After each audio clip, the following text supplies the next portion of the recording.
างพ้นทุกข์คือการฝึกจิตให้รู้เท่าทันความคิดสวัสดีทุกท่าน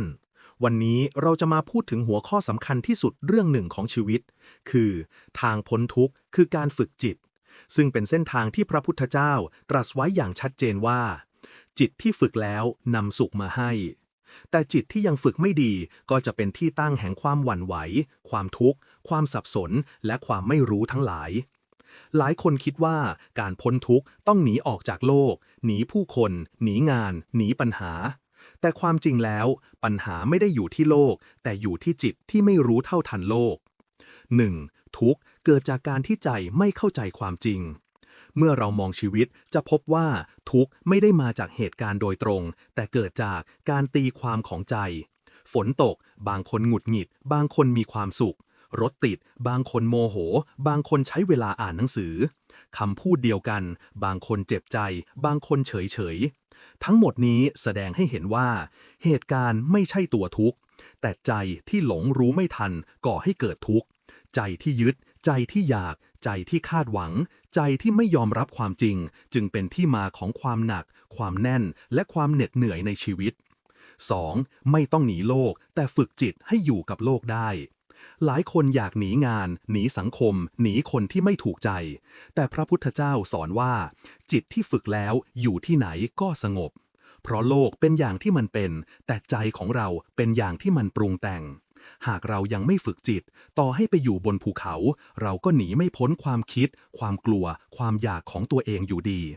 การพ้นทุกข์จึงไม่ใช่การวิ่งหนีแต่คือการหันกลับมาดูตัวต้นเหตุภายในใจเหมือนคนขับรถถ้ารถทรายไม่ใช่โทษถนนแต่ต้องจับพวงมาลัยให้มั่น 3. ฝึกจิตอย่างไรให้เข้าใจโลกอย่างถูกต้องการฝึกจิตไม่ใช่เรื่องยากและไม่ใช่เรื่องไกลตัวเป็นสิ่งทำได้ในชีวิตประจำวันทุกลมหายใจ 1. รู้สึกตัวรู้เท่าทันอารมณ์ฝึกรู้สึกตัวกับการเคลื่อนไหวในปัจจุบันขณะเดินก็รู้เท้าที่กำลังสัมผัสพื้นขณะกินก็รู้ที่ปากกำลังเคี้ยวฝึกรู้เท่าทันอารมณ์เมื่อโกรธรู้ว่าโกรธเมื่ออยากรู้ว่าอยากเมื่อกังวลรู้ว่ากังวลแค่รู้ทันใจก็เริ่มคลายการยึดตัวมันเองแล้วไม่ต้องไปห้ามไม่ต้องไปกดข่มแค่รู้เฉยๆคือรู้สักแต่ว่ารู้ 2. เห็นความจริงของสิ่งทั้งหลายสิ่งต่างๆล้วนเกิดขึ้นตั้งอยู่แล้วก็ดับความสุขเกิดขึ้นก็หายความทุกข์เกิดขึ้นก็หายร่างกายเปลี่ยนอารมณ์เปลี่ยนผู้คนเปลี่ยนเมื่อใจเห็นความเป็นจริงเช่นนี้บ่อยๆความยึดมั่นถือมั่นจะค่อยๆเบาบาง 3. เจริญสติในงานในชีวิตประจำวันทำงานก็รู้ว่าทำงานล้างจานก็รู้ที่มือกำลังล้างจานหายใจก็รู้ว่าหายใจไม่ต้องหลบไม่ต้องปลีกวิเวกโลกทั้งโลกคือห้องปฏิบัติธรรมของเรา 4. ทำไมการฝึกจิตคือทางพ้นทุกข์เพราะทุกข์จริงๆเกิดขึ้นในใจเมื่อฝึกจิตใจก็เรียนรู้ว่าทุกข์เกิดขึ้นได้แต่ไม่ต้องตกเป็นทาสของมันอารมณ์เกิดขึ้นแต่ไม่จำเป็นต้องวิ่งตามมันหรือผลักไสมันคนที่ฝึกจิตไม่ได้มีชีวิตที่ไม่มีปัญหาแต่เขามีใจที่ไม่ถูกปัญหากลืนกินเหมือนคนรู้จักว่ายน้ำต่อให้ตกน้ำก็ไม่จมเมื่อจิตแข็งแรงปัญหาก็ไม่ใช่ศัตรูแต่เป็นครูเป็นบทเรียนเป็นโอกาสให้เราเติบโต 5. ข้อคิดเพื่อเริ่มปฏิบัติในวันนี้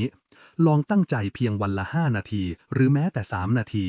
แค่ให้นั่งนิ่งๆหายใจแล้วรู้ว่าหายใจอยู่ไม่ต้องหยุดคิดไม่ต้องทำให้สงบแค่รู้ว่ากำลังคิดแค่รู้ว่ากำลังกระเพื่อมในใจการรู้เช่นนี้คือการเริ่มต้นปล่อยและเมื่อใจปล่อยได้มากขึ้นเราจึงเริ่มเข้าใจโลกได้ถูกต้องขึ้นและเมื่อเข้าใจถูกต้องความทุกข์ก็ไม่มีที่ให้ตั้งอยู่ขอทุกท่านลองฝึกในชีวิตจริงขอให้ทุกท่านจำไว้ว่าจิตที่ฝึกแล้วย่อมนำเราออกจากทุกข์โดยไม่ต้องหนีโลกแต่รู้เท่าทันโลกด้วยปัญญา